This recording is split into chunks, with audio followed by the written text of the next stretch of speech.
What's up, peeps? Rockskull here. Well, I was right about Doomfist getting booted out of the lore. We can only hope he finds a place in Ramacho's Antarctic villain retirement home. Anyway, because we are finally getting consistent lore drops after all these years, it is time for me to spam y'all's feeds with lore videos. We'll be beginning talking about maps, since you peeps really wanted to see more map lore videos after my previous. I thought that this new season is perfect for it too, actually, as we had a bunch of maps that got changed with Vendetta's takeover, 3 of which being Escort maps we'll be talking about today. As I always say with these, Overwatch's lore is still quite messy and all over the place to this day, so please don't get too mad at me if I miss something, or just get something plain wrong. I'm trying my best here, man. Circuit Royale is located in Monte Carlo, Monaco, which is home to the Formula Lux racing event, and is where Club de Monaco is located. This casino is owned by the Omnic Maximilian, a still-standing member within Talon's inner council, and is where the first attacker spawn is located. This casino is where Doomfist, rest in peace, met up with Max to discuss him coming back as the leader of Talon. Note that this was from the first time he was defeated by Winston. Within this casino, it's one of the few maps with a piano that has functioning keys you can play. The best hero for this is probably Symmetra, by the way, if you want to be a pro. Another neat lore easter egg with this place is if you walk up to the tablet on this table with Sombra, she hacks it, and you can read a conversation between 2 people. This tablet also said something else before, and we know now that these messages are between Maximilian and Freya leading up to the cinematic, basically showing the reason why she went to find him in the first place. The second important feature about this map is the Formula Lux racing event. If you look just behind the statue on first point, you can actually see these cars racing by. According to this presentation in the second defender spawn, Formula Lux was founded by someone named Ziel Lux VI, who created it after the Omnic Crisis. These cars use lev rim technology, pioneered by Sigma, and are either remote controlled by humans, or completely autonomous in the Omnic Racer's case. You can see all the racers here along with the times they raced. One of note here is the Omnic Racer Turbotron, as this is on the payload you push on this map. It's also on the first defender spawn car, and on the car in the third attacker spawn. The attacker spawn one confuses me a bit, as the garage is an American racer that isn't even listed on the board. Perhaps Turbotron is a big Murica fan, and is pretending to be an American, or Turbotron's car is so good it's being used by everybody. These Turbotron cars were made by Corsini, by the way, which Soldier 76 has interesting lines for, depending on if you're on attack or defense on Circuit Royale. I remember we were looking into Corsini SPC. Let's just say they're involved with more than Elise and fancy cars. I remember we had Burns here under deep cover for about 6 years. She got so good at cards, she quit Overwatch and played full-time. According to Soldier, Overwatch was investigating Corsini with an undercover agent because they knew he was involved with more than cars. What this exactly was is unknown, but if I were to guess, it may have been something Vendetta related as she was gaining power, because the Corsini line also plays on Colosseo. Corsini is also just a common Italian surname, so who knows. An interesting line by Domina also plays on this map. Lily von Arx fashions herself Europe's premier real estate mogul, but she's getting on in years. It would be a shame if she... No, perish the thought. This person she mentions, Lily von Arx, is actually featured on one of the buildings on Circuit, but otherwise not much else is known about them other than this line confirming they are an important person in real estate. Domina also seems to have an interest in removing them, showing they are likely powerful enough to actually worry her a bit. Finally, we got the best map line of all time from our boy Rodog. I want a car. Dorado is located in Veracruz, Mexico, and is most well known in the lore for being home to the Lumerico Energy Company. Before we talk about that though, we'll begin with the attacker spawn. This is actually where Juno landed coming to Earth from Mars to tease her release. And once she was released as a hero, this statue seemed to be put here by the people of Dorado to honor her journey. Another neat thing about this spawn is these bells that make different pitches depending on which you shoot. If you shoot the bells in this specific order while playing Wrecking Ball, you'll get this Easter egg.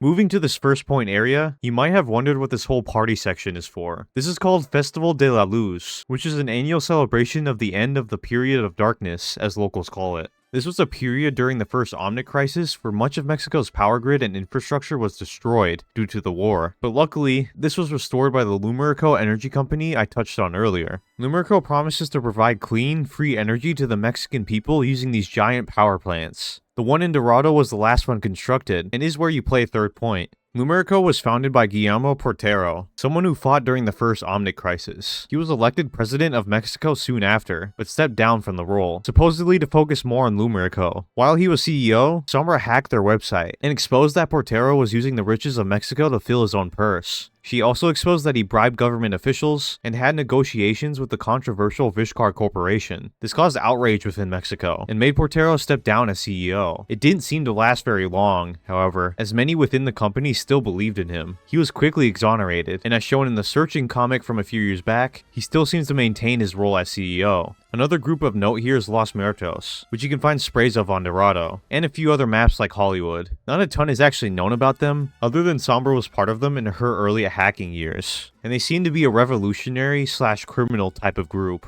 They likely represent those who were left behind by the government after the crisis. Yet, it honestly feels like all the members want to do their own things, instead of having a specific goal in mind. Like we see in the Hero cinematic that this specific group of guys are beating up an Omnic, and call it just a bucket of bolts. However, if we look at Sombra's origin story, they're straight up an Omnic that's part of Los Muertos just chilling. With all this confusion, I'm hoping this is one of the groups they come back to in the lore with a new hero or something, just to explain it further. Another neat thing about this map is evidence of Roadhog and Junkrat's heist of Banco de Dorado. Your first spawn as a defender is actually located inside the exact vault they robbed from. You can tell they entered by digging a hole in the side, and if you look at the security cameras, you can see them making some goofy poses. Like always, we'll finish this section off with some interactions. My friend, you are from around here, no? I used to be, yeah. But how could one's place of origin change? Let's hope you never know what I mean. This one between Sigma and Sombra is interesting, as it feels like Sombra just straight up wants to forget this part of her life. It does kind of make sense, with all the country's infrastructure and power grid being destroyed during the Omnic crisis, and the stuff she was forced to do with Los Muertos probably doesn't make her proud. Next, we got a quick map-specific line from Symmetra. No city in the world can compare to Utopia. This line actually plays on a few maps, but I do find this one a bit ironic on Dorado, as Lumerico was making deals with the corporation she's part of, Vishkar. She actually shows interest in this subject if Sombra and Symmetra are on the same team. What more do you know about Lumerico and Vishkar? Ooh, is the little birdie finally leaving her cage? Do not jump to conclusions.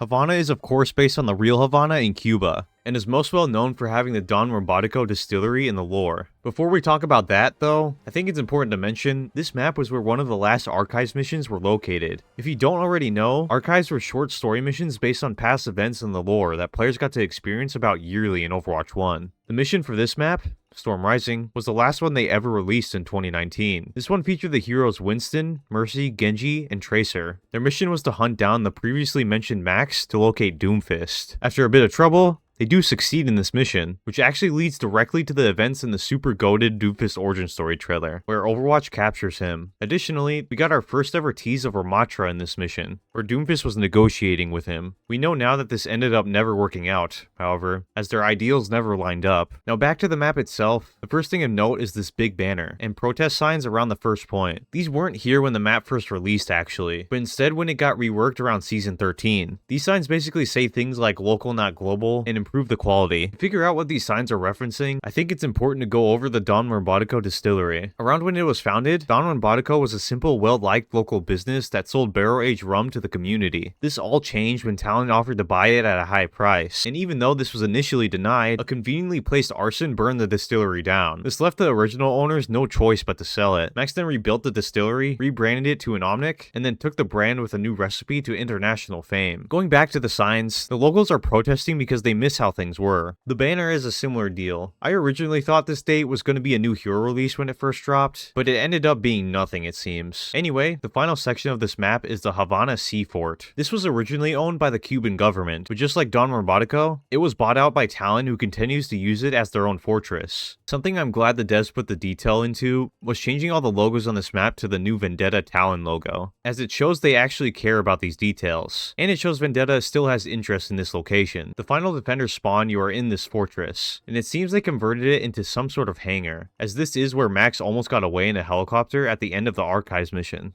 Now we finish this section off with interactions. You know, I always wanted to retire here. Now, despite this line's simplicity, this line by Emre actually has a lot of history behind it to me. Basically, the fact that Emre wanted to retire here was said all the way back in Season 13 by Sojourn before his release. So he is actually who I thought the next hero was going to be at the time. This turned out to not be the case, however, with it instead being Freya getting released, who wanted to hunt down Emre for Maximilian, who owns the company at the location. If that all sounded confusing, yeah, imagine how I felt at the time. But hey, in the end, I'm just glad how close I was. Next, we got one by Sombra. You guys ever drink this Don Rumbotico? Ugh, the old stuff was way better. This one connects to the history of Don Rumbotico I spoke about earlier. Max changed the recipe when he took over, so it makes sense why Sombra liked the old stuff a lot more. Junkertown is located somewhere in the outback of Central Australia, and is probably the country affected most by the original Omnic crisis. The country was nearly completely destroyed from the war, so government officials decided to strike a peace deal with the Omnics by giving them their omnium and the surrounding area. This arrangement displaced a large number of locals who were just trying their best to survive in the area, and this made them furious over the loss of their homes. A number of these individuals formed the Australian Liberation Front, which included members like Mako, aka Roadhog, and they struck against the Omnium. Things started to rapidly escalate to a point where they destroyed the Omnium's fusion core. This caused an explosion that destroyed the facility and irradiated the surrounding area. The outback became unlivable to most, but those who survived called themselves the Junkers. These people scavenged the husk of the Omnium and created their own lawless society, with one of their most important rules being no Omnics allowed. They decide their leader through an event called the Reckoning, in which anyone can challenge the current leader to take their throne. The most recent of these victories was by Odessa Stone, aka Junker Queen, who beat King Hao for the throne. Rarely anybody challenged her, and those who did never succeeded. Now, getting to the map itself, the first attacker spawn is actually Roadhog's farm, in which both Junkrat and Roadhog use as a hideout to store their riches. In here, you can see Roadhog's little area where he sleeps, and a machine where he gets his Hogdrogen that he heals himself with in-game. Also wanted to make a small correction from a previous video here. Roadhog doesn't actually make the Hogdrogen himself. He gets it supplied from a guy named Bruce in Junkertown. Roadhog is seen trading scrap for it in the comics, and you can actually see his little shop here on Second Point. This is where Hammond, aka Wrecking Ball, made his mech too. Before we talk more about the Second Point, I think it's important to mention Junkrat actually has his own separate building where he lives in the First Point area. You can see a corner where he makes all of his gadgets he currently uses in-game. This is also one of the first Escort maps that actually has a somewhat lore-accurate objective. You can see the payload has all these riches on it, and is based on the official animated short called The Plan, where Junkrat and Roadhog plan to double-cross the Junker Queen using this payload. I recommend watching it if you haven't already. It's pretty good and very memeable. At the entrance to Junkertown, when you claim the First Point as attackers, there are a bunch of unique lines Junker Queen says before you enter the city. What she says depends on the heroes your team is playing, but for the sake of the video, I just chose one that I think has the most interesting lore relevance. Why'd you come back, Mako? I've got to kill you. I'm gonna look soft. Which I'm not. I really like this one between Queen and Hog as it shows her softer side, and the fact that the reason he got kicked out probably wasn't really his fault. We know it was due to a multitude of reasons like stealing the Queen's money or blowing up her summer shack. Both of those things seem more like Junkrat activities to me. Going back to the Second Point, I wanted to talk about this takeaway sign, as it actually used to say take out when the map first launched. Take out is mainly an American term, however, so Aussies on Reddit were quick to realize this mistake, and the devs actually corrected it. Another place of note on the Second Point is this Wolf Woods bar. This is actually where Roadhog first met Junkrat, as Roadhog saved him for 50% of this treasure he kept speaking about. I think the real reason Roadhog saved him here though was because he actually took an interest in Junkrat, with him not being the quiet type. The final place of note here on Second Point is called Swagman's Needlepoint. This is a tattoo parlor in which Roadhog and Junkrat most likely got their tattoos. Additionally, something I haven't seen anyone mention before is the fact that Freya was also most likely here. Inside here, which is the final attacker spawn, there's that iconic tablet we've seen on Circuit.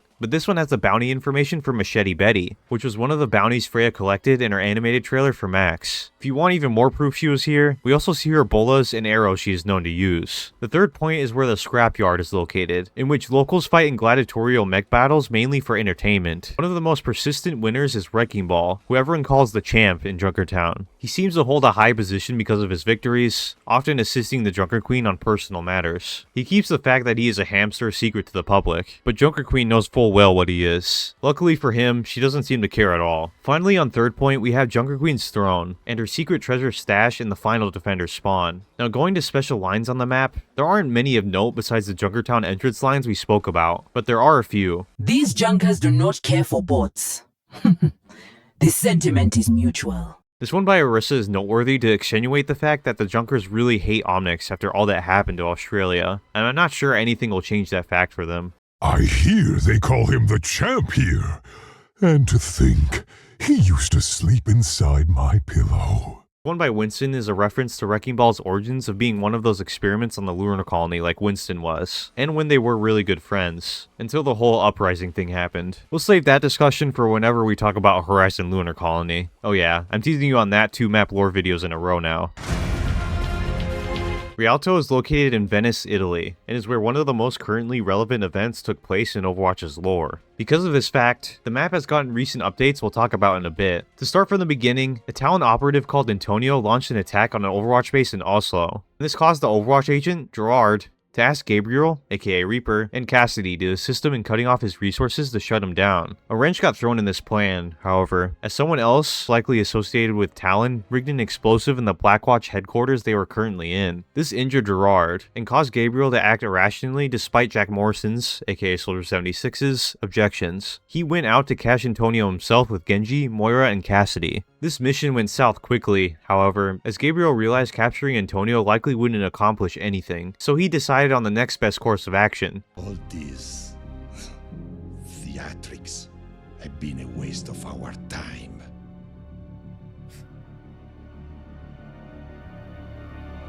You're right. His daughter, Martia, aka Vendetta, grieved greatly for his loss. She was driven by spite, and joined the Coliseo Gladiators to prove her worth. She climbed the ranks fairly quickly and became part of Coliseo's elite. And with this position, and learning through a failed attack on Talon, Vendetta eventually overthrew Doomfist's leadership. This brings us to the updated Rialto, where her hometown has gotten many changes since her taking command of Talon. The locals seem to be worried about these changes though, with this news clip in Numbani. On the first point, we have wanted posters from Talon for specific Overwatch members, those being Reinhardt, Winston, Tracer, Wu Yang, and Anran. Why it's these 5 specifically, I'm uncertain, but these posters are spammed everywhere along with her new Talon logo. The previous statue on first point also got replaced with one of herself, and on second point, there's just a lot more Talon stuff in general around. It seems like just as she said when she took over Doomfist, she would no longer have Talon hiding in the shadows. On a more positive note, a unique feature about this map are the boats with these Omnics pretending to be paddling them. One of my favorite bugs of all time was when you could legit get play of the game by just murdering these guys. Anyway, a new addition on second point since Vendetta's arrival is this SC Thresher submarine. Not much is known about them, other than there's controls for them everywhere, and they are located on some other maps like Serenza. At the end of the third point, there's the interesting change of replacing the statue with just a giant throne for Vendetta. Vendetta's ego is through the roof right now. Also, the second defender spawn has a little Talon weapons area, and the final defender spawn is a big meeting room replaced with Vendetta's new Talon logo. Now we go to interactions. Antonio was a fool. This simple line by Doomfist I find pretty ironic, as he blames ignorance for why Antonio fell here, and yet Doomfist pretty much suffers the exact same fate later. I remember this place. This line from Genji is a reference to him being at the Retribution mission, and him definitely regretting the man he was then. He was clouded by anger after the fight with his brother, and didn't find peace until he met Zenyatta years later.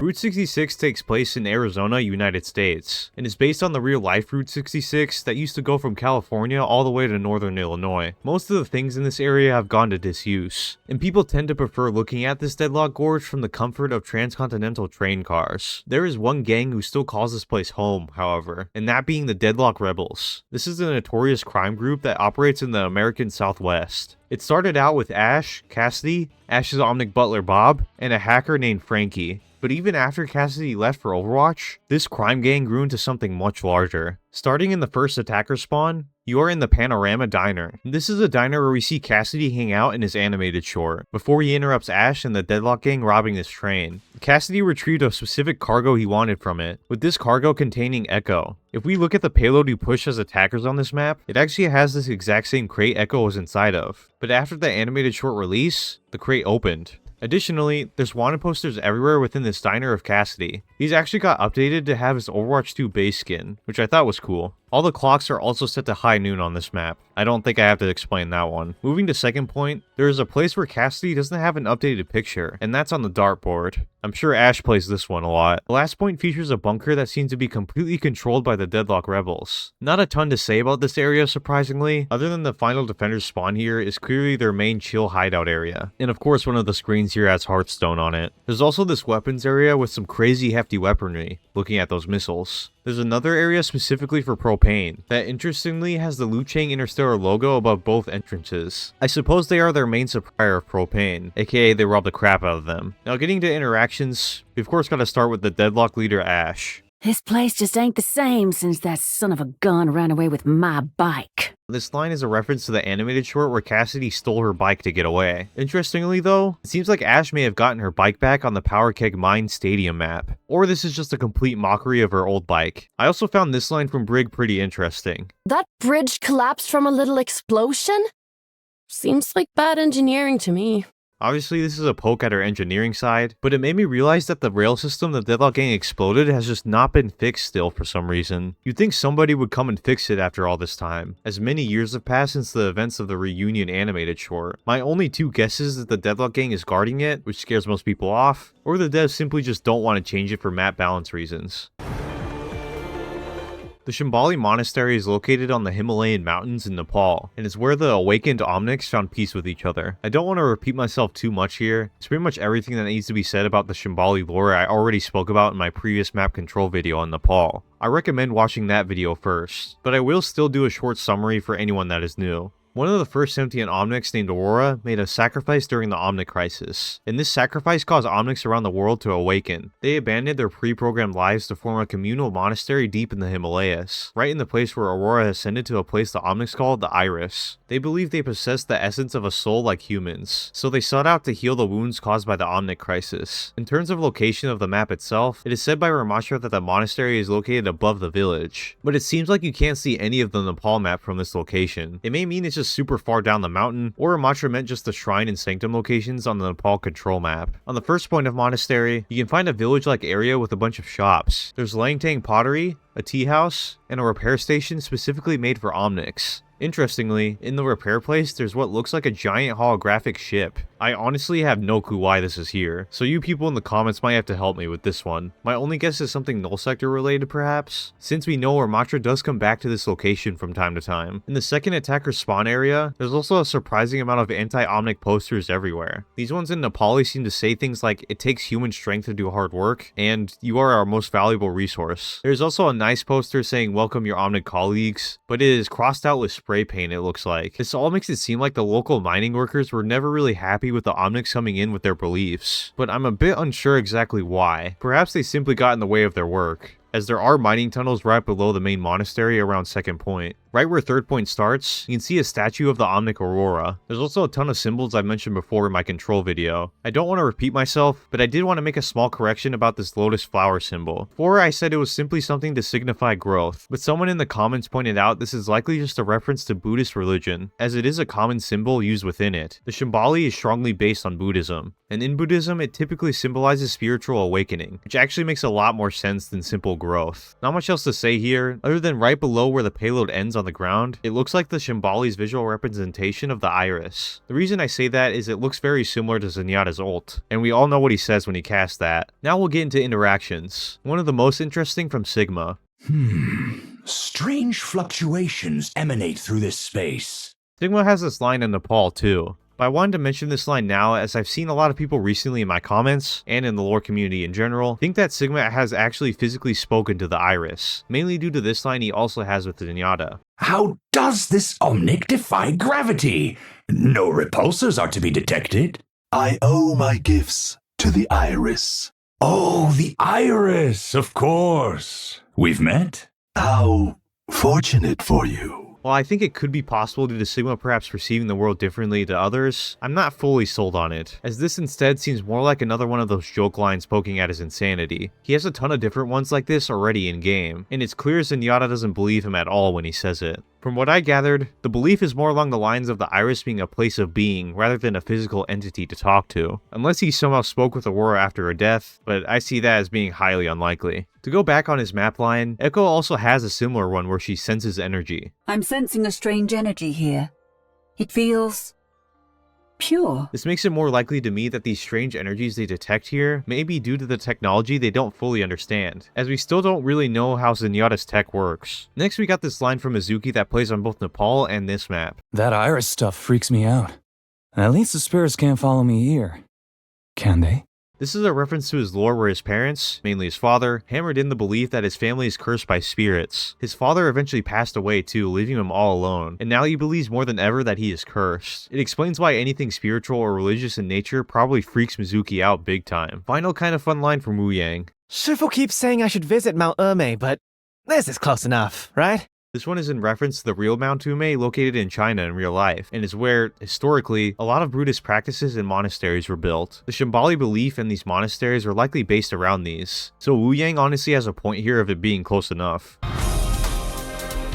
Watchpoint Gibraltar is located at Gibraltar in real life. This, if you didn't already know, is a British overseas territory just south of Spain. Right now we see Watchpoint Gibraltar in complete ruin, but before I explain that, I think it's important to go over the history of this place. Watchpoint Gibraltar was one of the many facilities around the globe that the original Overwatch had control over. This one in particular was built as an orbital launch facility. Ironically, Winston, escaping from the moon, landed at this location, and Overwatch welcomed him into the organization with open arms. He spent many years with Overwatch at its peak, and even when it eventually fell, he stayed at this location continuing his research. Winston eventually initiated a recall of all Overwatch heroes, and many old and new heroes responded, joining him at the location to defend the world. This leads us to the events of today, however, as now Vendetta has taken over Talon, and one of her first courses of action was a direct attack against this rebuilt Overwatch. This attack seemed to have succeeded too, which I'm guessing was because Overwatch was still in the process of rebuilding, and was in no way prepared for an attack like this. Overwatch was forced to flee the location, and recent map updates to Numbani suggest they may have ended up there to recover. Now we'll take a look at this updated map to see what Talon did and didn't destroy. Looking at the first attacker spawn, this is the main area we see Winston call home, and through the rebelled mess, you can see references to a bunch of current Overwatch members here. Winston's landing pod he came to Gibraltar in, Juno's landing pod from Dorado, something that looks like Jetpack Cat's gun, and Brigitta's workstation. A funny little Easter egg upstairs is this room on fire with a chair, a mug, and a picture of a dog on the wall. I think it's pretty safe to say this is a reference to the classic "This is fine" meme. Or you could say, we're getting a new dog hero in Overwatch, let's go! Another neat thing upstairs, behind Winston's desk, is the objective of the attackers, as according to this, it seems you pretty much are delivering this drone to this booster rocket at the end of the map. This also gives us a good layout moving forward since almost everything is labeled. So that's epic. I think it's safe to say the slash damage on this door at the end of First Point was from Vendetta's sword, so that means she was clearly here battling as the raid was going on. The first defender's spawn is the crew quarters, but also completely destroyed of course. Around here you can find a picture of Tracer and her girlfriend Emily still intact, as well as Tracer's little storage crate and May's storage crate. These Talon members got a little clumsy here too though, as you can see some of their weapons along with a helmet just lying around. Not much to say about the third point, other than the rocket I spoke about earlier is pretty destroyed, and is now tilting to the right. Additionally, this is the only location where Talon decided to replace the Overwatch flag with a Talon one. I suppose because this flagpole isn't completely destroyed, unlike the other ones. Now it's time to go over some interactions. First we got one from Anran. I won't let this happen again. Next time, I'll be ready. This is a reference to the comic where Anran tried to do everything herself defending Gibraltar, but ended up just causing more problems in doing so. You could say she got a little hot-headed. Always figured I'd end up back here. Just not like this. This line from Emre is a callback to his time in Overwatch, but he just knows he can't go back in his current state. There's a bunch of good videos out there explaining it already, but to summarize, Emre is likely under the control of the God AI program called Chernobog. This program, originally made for global security, seemed to take over Emre somehow, and now it forces him to do things he doesn't want to do. It is strange to be here again. It's different. Certainly not the Gibraltar I remember. If you're missing old times, I could try almost dying again. You make my job hard enough when you're not trying. This line from Genji and Mercy is a reference to him almost dying in his first fight with his brother Hanzo years ago. But luckily for him, Mercy saved him with cybernetics. Gibraltar is bigger than I remember. Or maybe it's just that I've never seen it so empty. Overwatch was once a huge organization with thousands of members, so to see May baffled by Overwatch's current emptiness isn't surprising, especially since he wasn't there to witness the downfall being in cryostasis. I should have burned Gibraltar to the ground. Maybe I still can. I find this line funny because, well, someone beat you to it, Reaper. That's going to conclude this in-depth map lore video for every Escort map. Just like before, let me know if I missed anything, and be sure to leave a like and comment if you want to see more videos like this on the other game modes. Thank you all for the support as always, and I'll see you in the next one. Peace. Rock skull, rock skull. All he wants to do is stream all night. Lobby full, rock skull. Never gonna play with me, but it's alright.